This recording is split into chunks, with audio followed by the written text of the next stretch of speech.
ಬೇಕು ಅನ್ನೋರು ಹೋಗಿ ಮಾಡ್ಲಿ, ಅವರು ಒಂದು ಹೋರಾಟ ಮಾಡ್ಲಿ, ಇಲ್ಲಿ ಆಪರೇಷನ್ ಮಾಡ್ಲಿ ಅಂತ ಯಾರು ಮಾತಾಡ್ಲಿಲ್ಲ, ಮಾತಾಡಕ್ ಬಂದಿಲ್ಲ. ತುಪ್ಪ ತೆಗೆದುಕೊಂಡು ಜಗಳದ ಅವಶ್ಯಕತೆ ಇಲ್ಲ, ಮಾಡಬೇಡಿ. ಇಲ್ಲಿ ಆರ್ವಡಿಗೆ ಹೋದ್ರೆ ಒಂದು ಸೈಟು 30, 40, 60, 70 ಲಕ್ಷ ಆಗೈತೆ. ಬಿಳಿಗೆ ಹೋದ್ರೆ 60 ಲಕ್ಷ ಒಂದು ಸೈಟು, 1 ಎಕರೆ 1 ಕೋಟಿ 20 ಲಕ್ಷ ಕೊಡ್ತೀವಿ ಅಂತ ಹೇಳ್ತಾವ್ರು. ಇಲ್ಲಿ ಯಾರು ಹೋಗ್ತಾರೆ? ಜಮೀನುಗಳು ಎಲ್ಲವ್ರಿ ಜಾಗ ಕೊಡಕ್ ನಾವು ಈ 10,000 ಎಕರೆ ಜಮೀನು ಕೊಟ್ರೆ ಬೇರೆ ಜಮೀನುಗಳೆಲ್ಲ ಐತೆ. ಇವತ್ತು ನಮ್ಗೆ ಅವ್ರ ಅಕ್ರೇಷನ್ ಮಾಡಿ 10 ಸೈಟ್ ಕೊಟ್ಟು ಒಂದು ಸೈಟ್ ಮೇಲೆ 1.5 ಕೋಟಿ ಅಂತ ಹೇಳ್ತಾವ್ರೆ. ಅವ್ರೇನ್ ಕೊಡೋದೇ ನಮ್ಗೆ ಬೇಕಾಗಿಲ್ಲ. ಅವ್ರು ಬಿಟ್ಬಿಟ್ಟು ನಮ್ದು 2 ಕೋಟಿ ಆಯ್ತು ಒಂದು ಸೈಟು. ಅವ್ರು ಬಂದಿಲ್ಲಿ ನಮಗೆ ಡೆವಲಪ್ಮೆಂಟ್ ಮಾಡ್ಕೊಡೋದು ಬೇಕಾಗಿಲ್ಲ. ಅವರು ಖಾಲಿ ಜಾಗ ಹೆಂಗಿದೆ ಹಂಗೆ ಬಿಟ್ಟು 2 ಕೋಟಿ 30 ಸೈಟು ಅದು ಬಿಟ್ಬಿಟ್ಟು ಜನಗಳು ಏನು ಕೇಳಿದೆ, ಜನಗಳ ವಿಚಾರಕ್ಕೆ ಬರದೆ ಒಂದು ಸಭೆ ಕರೀದೆ. ನಾನು ಯಾವುದೇ ರಾಜಕೀಯ ಮಾತಾಡ್ತಾ ಇಲ್ಲ, ನಾನು ಎಲ್ಲರೂ ಸೇರಿಸಿ ಮಾತಾಡ್ತಾ ಇದ್ದೀನಿ. ಏನೂ ಕರೀದೆ ಅಪಾಯಕ ರೈತರುಗಳಿಗೆ ಏನು ತಿಳಿಸ್ತೇನೆ. ಅವ್ರು ಇಷ್ಟ ಬಂದಂಗೆ ಫೋನ್ ಬಂದಂತೆ, ನೋಟಿಸ್ ಅಂತೆ ಎಲ್ಲ ಅವರೇ ಬೇಗ ಮಾಡ್ಕೊಬಿಟ್ರೆ ಲಾಸ್ಟ್ ಬಂದು ನೋಟಿಸ್ ಕೊಡೋದಂತೆ. ಏನ್ರಿ ಇದು?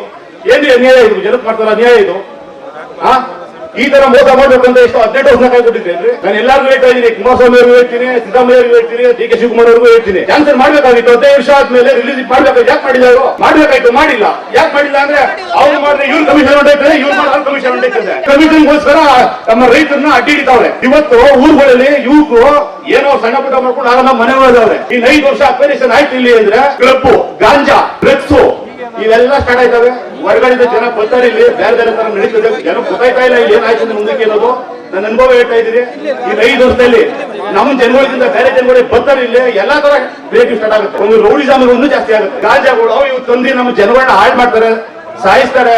ಕಳ್ತನಗಳು ಸ್ಟಾರ್ಟ್ ಆಯ್ತವೆ. 5 ವರ್ಷ ಒಂದು ದುಡ್ಡಿರೋ ದುಡ್ಡು ಖಾಲಿ ಆಗೋವರೆಗೂ ಇಟ್ಕೋತಾರೆ. ದುಡ್ಡು ಖಾಲಿ ಆಯ್ತು ಅಂದ್ರೆ ಕಳ್ತನಕ್ಕೂ ಹಿಡಿತಾರೆ, ಕೊಲೆಗೂ ಮಾಡ್ತಾರೆ, ಎಲ್ಲದಕ್ಕೂ ಮಾಡ್ತಾರೆ.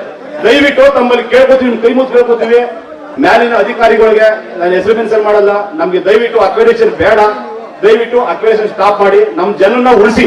ಇಷ್ಟೊಂದು ನಿಮ್ಮಲ್ಲಿ ನಾನು ಕೇಳ್ಕೊತೀನಿ. ಹಾಗೆ DC ಆಫೀಸ್ಗೆ ಒಂದು ಪಾದಯಾತ್ರೆ ಮಾಡಿ ನಾವು ನಮ್ಮ ಜಾಸ್ತಿಯನ್ನು ನಮ್ಮ ಜಮೀನುಗಳನ್ನ ಉಳಿಸ್ಕೊಳ್ಳೋಣ. ನಮ್ಮವೇನು ಏನು ಎಕರೆ 10 ಎಕರೆ 20 ಎಕರೆ ಜಮೀನುಗಳು ನಮ್ಮವು ಇಲ್ಲ. ನಮ್ದು 2 ಎಕರೆ 3 ಎಕರೆ ಎಲ್ಲರಿಗೂ ಒಳ್ಳೇದಾಗಲಿ ಅಂತ ಮಾತಾಡ್ತಾ ಇರೋದು. ದಯವಿಟ್ಟು